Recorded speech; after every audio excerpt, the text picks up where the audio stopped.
Todo mundo tem um filme meio coming of age que marcou sua adolescência. O enredo dos jovens apaixonados vivendo aventuras enquanto tentam entender seu lugar no mundo costuma conquistar facilmente quem está procurando responder a clássica pergunta: o que você quer ser quando crescer?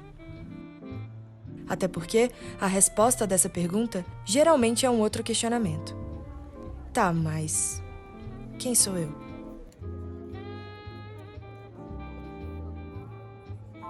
Seja no jovem encrenqueiro, na nerd que vira uma patricinha ou na princesa guerreira, o espectador sempre se identifica com algum personagem. Ou pelo menos com uma parte dele. E a verdade é que essas referências audiovisuais podem ajudar bastante nessa busca pelo verdadeiro eu. Você lembra do primeiro personagem LGBT que você viu no cinema ou na TV? Então, essa é uma pergunta com muitas respostas. O primeiro personagem LGBT que eu lembro de ter me identificado foi a Xena, Princesa Guerreira. O ele das Meninas Superpoderosas, que eu nem sei dizer, assim, se é mesmo uma personagem LGBT. Para mim é muito marcante a imagem e a performance da Vera Verão. O Praça é Nossa. É um exemplo ridículo, mas é porque é o que eu via. Ainda que de forma velada e muitas vezes em papéis secundários, personagens um tanto queers conseguem chamar a atenção de quem também foge às normas sociais. Causa certo impacto em jovens LGBTQIAPN+, verem-se representados de alguma forma em filmes, séries e novelas. Porque parece que o que até então era inconcebível surge em um horizonte de novas perspectivas. Mas a primeira que eu assisti e que foi impactante, porque na época também eu estava começando a me entender, naquela época, como um homem gay, assistindo Brokeback Mountain. Foi uma das primeiras referências assim que eu assisti, falando, nossa, né, de ter o tema assim, sem ser velado, né, de estar exposto, de estar elaborado, de se falar sobre isso e de eu me identificar ali de alguma forma. As primeiras personagens que eu lembro de ter visto e era abertamente LGBT foram as personagens da novela Mulheres Apaixonadas. Era Clara e Rafa, se eu não me engano. E elas tinham uma questão na novela, que elas estavam se apaixonando, e no final ficou claro que elas tinham o mesmo relacionamento. Então acho que foi a primeira vez que eu percebi que existia uma possibilidade além da heteronormatividade. É engraçado como em uma sociedade heterocis normativa, algumas coisas ganham um papel que instituições como a família e a escola deixaram de cumprir. No caso do debate sobre sexualidade e gênero, o audiovisual foi e é o lugar de referência para muita gente. Inclusive podendo funcionar como refúgio de uma realidade que, no geral, já é violenta. Mas embora tenham esse potencial, o cinema, a TV e os streamings talvez ainda estejam longe de proporcionar o acolhimento e o debate necessário. Basta um olhar um pouco treinado para ver alguns clássicos do horror e da fantasia, como Drácula e Frankenstein, e perceber um fundo de queer nessas histórias. É assim que o espaço destinado a essa comunidade surge e se consolida primeiro no campo do sobrenatural. Afinal, esse era o lugar para as histórias transgressoras. Outra personagem que eu me lembrei de primeiras visões assim, de personagens LGBT em tela foi o L das Meninas Superpoderosas. Porque por mais que eu não entendesse quem é aquele, quem é aquela, tá muito posto que é uma personagem que foge à norma. Assim. Ai, que delícia! Qual é o prêmio, amiga? Tem muitas vezes essa ligação da personagem LGBT com esse lugar do mal, com esse lugar da vilania, e que mesmo nesses lugares eu acho que ainda causa um fascínio, assim. Mas também eu acho que é importante a gente problematizar alguns desses lugares e entender também quando esse tipo de narrativa, esse tipo de personagem é ligado a esse tipo de trama, né? Teve o Silêncio dos Inocentes, que tem o Buffalo Bill, tem também o Rocky Horror Picture Show. Mas é isso também, colocadas num lugar de tão não humanidade, né? Tanto Frankenfurter, que é um alien, né, diegeticamente, quanto Buffalo Bill, que é um psicopata, né? I'm just a sweet transvestite from transsexual Transylvania.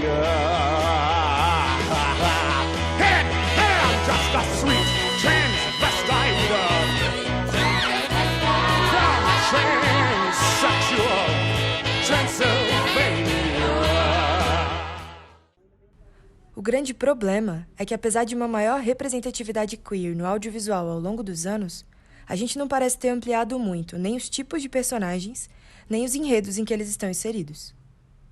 Quando não no gênero do horror, a caricatura cômica ou trágica é o que costuma sobrar. Claro que, quando a norma é hétero-cis, o preconceito ainda pauta a maioria dos debates. Mas mesmo em produções com pessoas LGBTQIA+, dor e sofrimento parecem ser os fios condutores de grande parte dessas narrativas. Eu sinto que as primeiras representações que a gente teve no audiovisual, talvez elas tenham vindo de um lugar que as pessoas estavam vivendo naquela época, onde ainda não era super aceito e falado como é hoje em dia. Então, eu até entendo que talvez tenha sido reflexo da experiência dos realizadores. Pessoas que tinham seus 30, 40, 50 anos nos anos 90 viveram coisas muito ruins, né, nos anos 70, 80. Então, acho que a gente nos anos 2000 estava vendo uma coisa de uma geração passada. Mas aí isso foi indo nos anos 2010 e virou meio moda, assim, né? Tipo, o legal era você mostrar histórias de amor que davam errado. E eu acho que isso não era só no mundo LGBT, era no mundo em geral. Tava super na moda. Eu acho que a recorrência ela ainda existe, porque é uma coisa muito forte esse domínio da regra, da heteronormatividade, da branquitude na produção audiovisual, principalmente da TV. Assim. Eu acho que já foi muito mais presente, mas ainda continua, a gente ainda continua insatisfeito, eu acho, com muitas das coisas que a gente assiste, porque eu acho que essa norma ainda é muito forte, talvez ainda seja majoritária nas produções.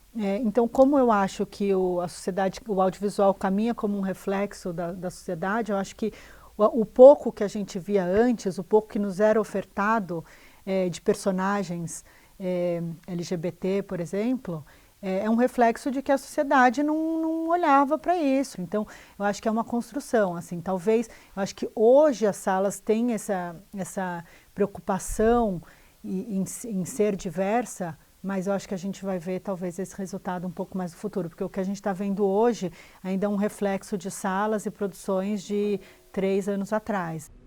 Acontece que, às vezes, mesmo tendo noção da subrepresentatividade LGBTQIA+, e sabendo que não estamos do jeito que gostaríamos de estar nas telas, é difícil quantificar e qualificar o que realmente acontece.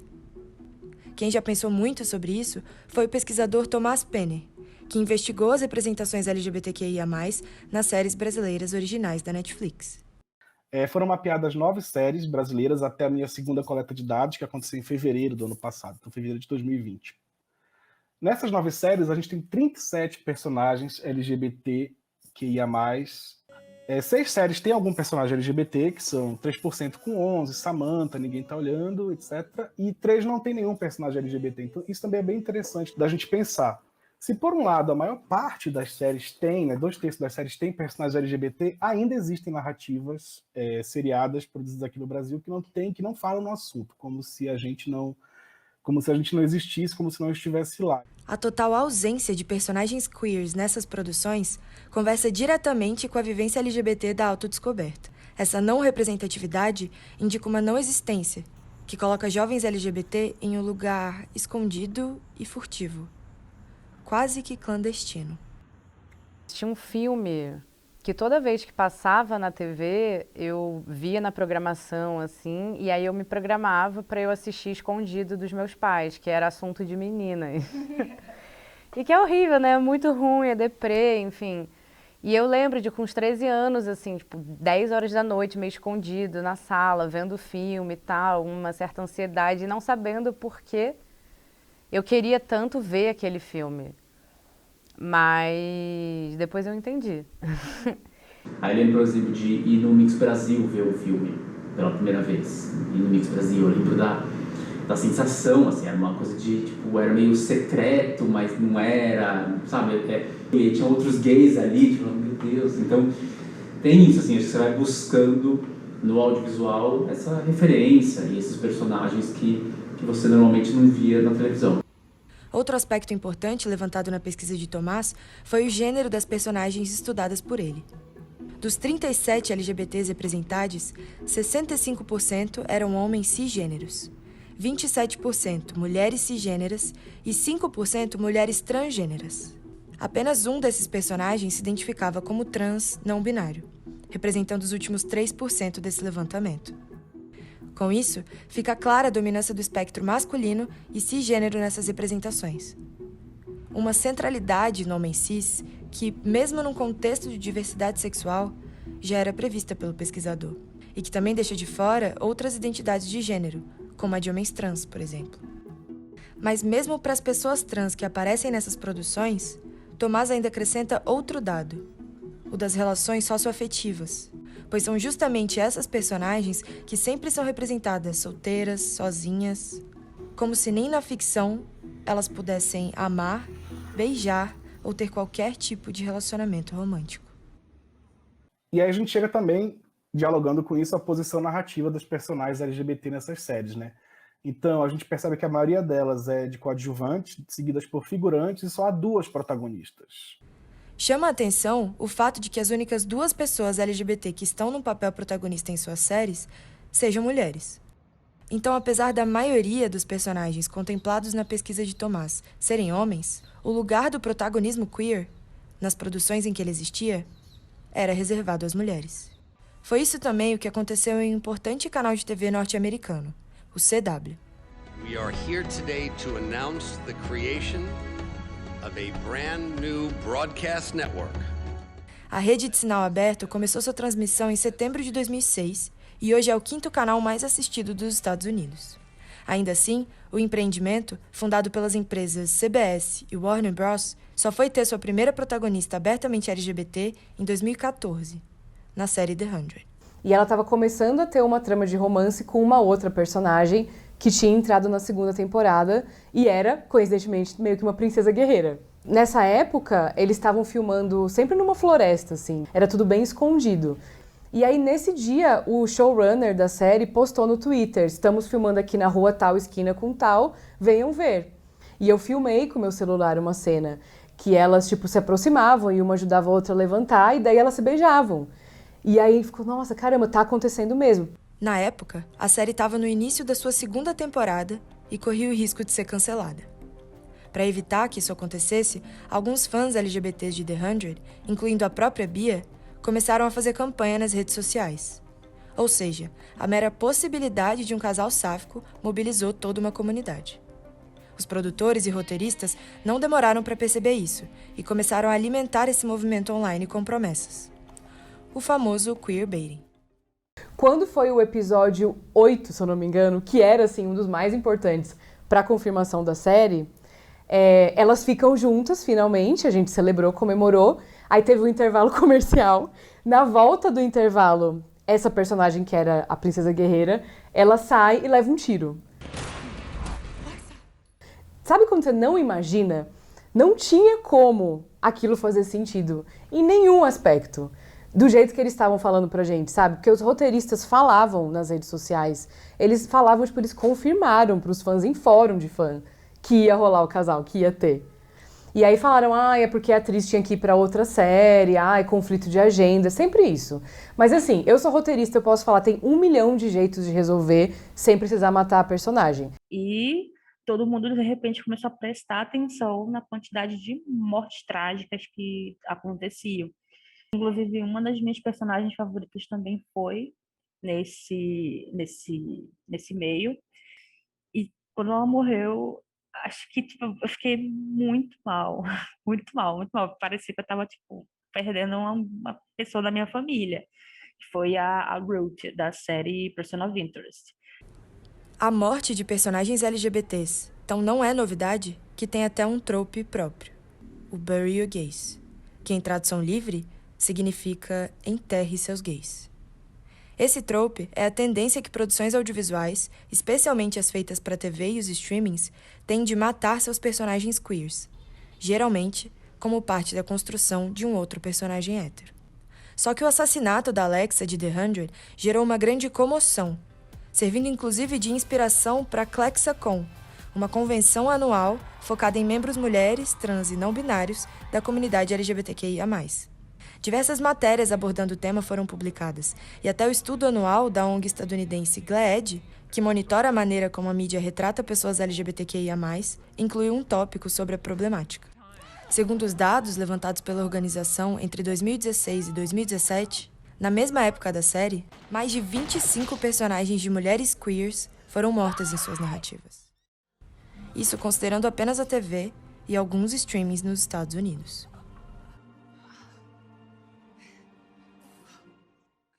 Mas aí causou tanto rebuliço essa história que fizeram campanha para cancelar a série, daí a audiência caiu absurdamente, mas nisso a série já tinha sido renovada para mais uma temporada, e aí fizemos uma campanha para levantar dinheiro, para ajudar essas hotlines que atendem jovens LGBT e tudo mais, e no fim fizeram um outdoor, sabe, falando tipo, vidas LGBT importam.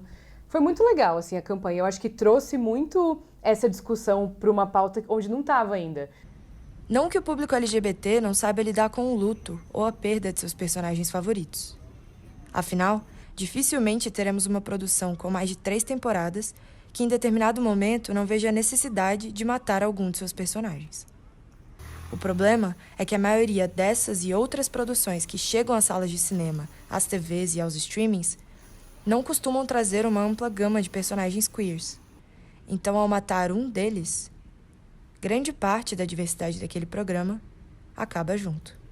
Quando você tem, sei lá, 10 filmes que representam um romance entre mulheres e 9 acabam em algum problema, você está passando uma mensagem muito negativa, né, para quem está assistindo. This one's not bad. How many pages? 9, but it's good. It's the hero's brother. Let me guess, the sensitive brother? Lifelong bachelor, but at least he doesn't die from AIDS. So he does die. Drug overdose. Se você pensar no Brasil, né, mesmo a produção mais mainstream possível, tipo, indicada ao Oscar, ela não necessariamente se torna acessível, ainda mais hoje em dia, com esse modo de consumo restrito ao que está disponível em streaming. Então, no final das contas, a gente depende de 2, 3 empresas que vão escolher o que eles vão disponibilizar para a gente, e a partir daí a gente vai conseguir ver isso ou aquilo, né? Então a gente acaba muito refém do que eles escolhem ou não botar no catálogo. É inegável que as plataformas de streaming modificaram a forma como consumimos produtos audiovisuais. Se antes a ideia era que um único filme atingisse a maior quantidade de público possível, agora o objetivo é produzir em massa a fim de ter conteúdo para todos os nichos de espectadores. E essa produção em larga escala acaba ajudando a popularizar obras com temática LGBTQIA+. The category is Bring It Like Royalty. De acordo com o último levantamento, também realizado pela GLAAD, os programas de TV e os streamings nos Estados Unidos apresentaram um total de 546 personagens queers entre junho de 2022 e maio de 2023. Contudo, 175, quase 1/3 deles, devem deixar as telas no próximo ano. A maioria devido ao cancelamento de suas séries. E é assim que saímos de um trope como Bury Your Gays para o Cancel Your Gays. As histórias positivas que a gente tem acabam sendo canceladas. As séries que a gente gosta e que realmente têm um bom desenvolvimento são canceladas. E não é porque, eu sei que tem várias outras séries aí. Sim, eu sei que tem. A Netflix realmente está cheia. Só que sempre é uma história de pano de fundo, ou uma história que fica mais... É um subplot, por assim dizer. Acaba aquilo, a gente tem uma história boa, a gente se apaixona pelos personagens e aí o final é triste. E aí o final da temporada é triste e não tem mais temporada para você saber o que vai acontecer. Conforme a representatividade LGBT vai ficando mais comercial, mais a gente vai chegando num lugar que tem final feliz. Porque o final feliz é comercial, né? A história de amor, a comédia romântica, a estrutura narrativa clássica, ela é comercial. As histórias do mainstream, elas são mais... um pouco mais... você pensar num público maior também, né? Tem essa divisão muito clara entre que tipo de filme a gente pode fazer. Um filme até de denúncia, né? De denúncia da realidade, de uma denúncia da sociedade, do preconceito da sociedade, dos problemas que a gente tem, e é muito importante fazer esses filmes também, mas eu acho importante também criar filmes que que vão além, que são sonháticos, que mostrem uma realidade possível. De maneira bem recente, já é possível começar a citar algumas produções que tentam romper a barreira trágica e estereotipada das narrativas LGBTQIA+. Acontece que a felicidade idealizada nessas séries e filmes também vem muito de uma tentativa de ser assimilado por uma sociedade cis, hétero, branca e capitalista. No caso de lésbicas, gays, bissexuais, pansexuais, enfim, em geral, são personagens que só existem na relação com outra pessoa. E normalmente são personagens LGBTs, em que tem aquele personagem LGBT e aí tem namorade daquele personagem LGBT, e eles inseridos num universo cis-hétero, assim, o que não é de forma alguma minimamente parecido com o que eu ou qualquer outra pessoa LGBT que eu conheço viva, né? O meu filme é um filme que... Eu lembro que eu peguei uns post-its, assim, e botei na parede com algumas palavras do que eu queria que aquele filme fosse, assim, um pouco os sentimentos que eu queria causar, assim. Porque eu queria muito que as pessoas vissem esse filme e elas saíssem felizes do cinema. Eu estava muito cansada de... Não só isso, não só das narrativas trágicas, mas eu estava muito de saco cheio de que alternativas às narrativas trágicas fossem a felicidade prometida pela monogamia heterossexual, sabe? Embora a comunidade LGBT pareça estar em comum acordo sobre a insuficiência da forma como estamos representados no audiovisual, ainda estamos longe de concordar totalmente sobre como mudar isso. Cada vez mais eu percebo que, assim, falando especificamente de pessoas trans, né? Somos muito diversas, somos muito diferentes entre si, como todas as pessoas do mundo, né? E por mais que a gente, assim, precise pensar coletivamente em pautas políticas que a gente vai levar adiante, cada vez mais eu entendo que uma personagem, pelo menos as que me interessam, são uma pessoa, são uma singularidade, né? E aí é muito difícil dar conta de um grupo. Às vezes a sensação para produtor, que eu tenho das produtoras é que assim, pôs a Tolkien ali, né? Pôs uma travesti, então ela dá conta de todas. Como se a gente não discordasse, como se eu não fosse cancelada no Twitter. Uma sala de roteiro é um espaço de escrita coletiva onde roteiristas se unem para produzir séries tanto para a TV quanto para os streamings. O conceito, inspirado nas Writers' Rooms dos Estados Unidos, chegou ao Brasil no início dos anos 2000 e hoje já é uma das principais formas de roteirização de produções seriadas no país. A diversidade em sala é muito importante porque eu acho que é muito mais fácil você se identificar quando vê um produto audiovisual, assiste uma coisa, quando a pessoa que fez este produto audiovisual é uma pessoa diversa, não é um homem branco cis de 40 anos, que é o que predomina, né? Isso já foi falado, tem a Cristina Callas, que é uma pesquisadora norte-americana que pesquisa a sala de roteiristas, ela fez um levantamento e falou, olha, a dramaturgia audiovisual norte-americana é feito por homens brancos de 40 anos, cis, assim, sabe, heterossexuais. E aí, chegando aqui no Brasil, eu acho que continua, na verdade, assim, né? Eu acho que predomina esse perfil. A gente, como espectador, a gente assiste a série. O que tem por trás da série? Tem por trás da série toda uma equipe. Essa equipe ela tem que ser diversa para poder produzir esse tipo de conteúdo diverso também. Eu meio que entrei no mercado para contar essas histórias. Eu fui chamada pelo mercado para contar essas histórias, porque o mercado estava começando a contar essas histórias e estava preocupado em ter pessoas ocupando um lugar de fala, enfim, legítimo, né? Então, essa temática foi me puxando. E aí eu acho que entrou um momento da minha carreira que eu comecei a me perguntar, nossa, gente, vão me chamar só para falar de trans? Né? Assim, E o resto da minha vida enquanto ser humano, né? Eu acho que muito desse espaço que se abriu não veio dado, veio de cobrança, veio de um público que já não aguentava mais assistir às mesmas coisas e de um entendimento de um mercado que poderia agregar, mas de uma certa forma. Poderia agregar, mas até esse ponto, assim. Essas questões estão muito presentes principalmente quando falamos sobre produções comerciais.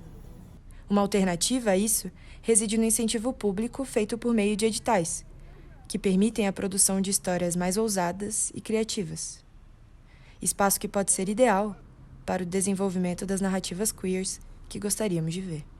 Eu sinto que nos últimos anos a gente teve uma abertura grande por parte do fomento público regional, principalmente. Então, a gente conseguiu ter uma leva de curtas, mais ou menos assim, de 2018, 2019 para cá.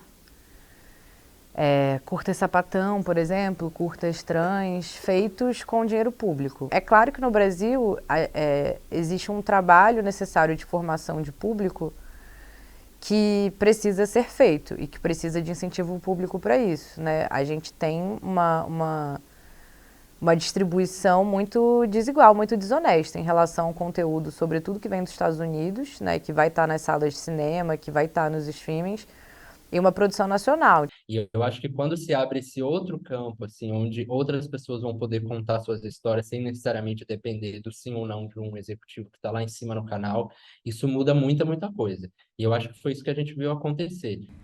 Sabe aquele ditado, alguns andaram para que outros pudessem correr?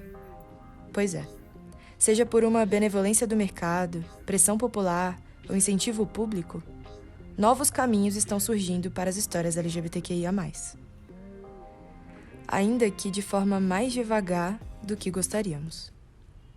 Por isso eu também falo de quão é importante a gente ter iniciativas e possibilidades de fazer um audiovisual que não esteja atrelado a um grande canal, a uma grande indústria, pelo menos no momento da sua feitura, assim, e o quanto são importantes os incentivos públicos e os editais, e eu acho que essas oportunidades para a gente poder contar as nossas histórias com um pouco mais de liberdade. Assim. A gente não tem que entrar num debate para fazer o outro lado se sentir culpado, para fazer o outro lado também. Essa pode ser uma estratégia, porque existe aí uma dívida histórica também a ser lidada, né? Mas eu acho que a estratégia não é só apontar o dedo, não é só a empatia, né? Não é só fazer você me olhar como o outro, mas fazer você me olhar como igual. É possível que algum dia a gente possa até parar de chamá-las de histórias queers, pois elas terão se tornado apenas histórias. Eu aprendi, na verdade, que os clichês não se aplicam a histórias LGBT, porque o clichê é para a história heteronormativa, que já foram feitas todas. Mas os LGBTs querem ver todos os clichês feitos pra gente. Ou talvez histórias queers passem a significar algo ainda mais revolucionário. A gente está cada vez mais vendo pessoas trans dirigindo seus filmes, né? Pessoas negras LGBTs, pessoas indígenas LGBTs fazendo seus filmes. Acho que a gente está num caminho, na verdade, de descentramento dessa figura hegemônica, centralizadora, que é o homem branco cis hétero no cinema brasileiro, né? Essa é a figura central. E a periferia está ali, ao redor, lentamente tirando ele dali. A gente tende a criar personagens muito virtuosas, não, mas com muitas virtudes, porque a gente quer que elas sejam exemplos positivos. Isso é válido também, a gente precisa disso também, mas agora que a gente tem isso, eu também sinto que a gente precisa de outras coisas. Qualquer que seja o caso, o audiovisual vai continuar sendo esse lugar de referência para as pessoas. Então, seja pensando nos jovens LGBTs ou nas pessoas queers de gerações anteriores, tá na hora da gente se esforçar um pouco mais para mostrar não só os passados trágicos e futuros imagináveis dessa comunidade, mas principalmente os nossos presentes possíveis.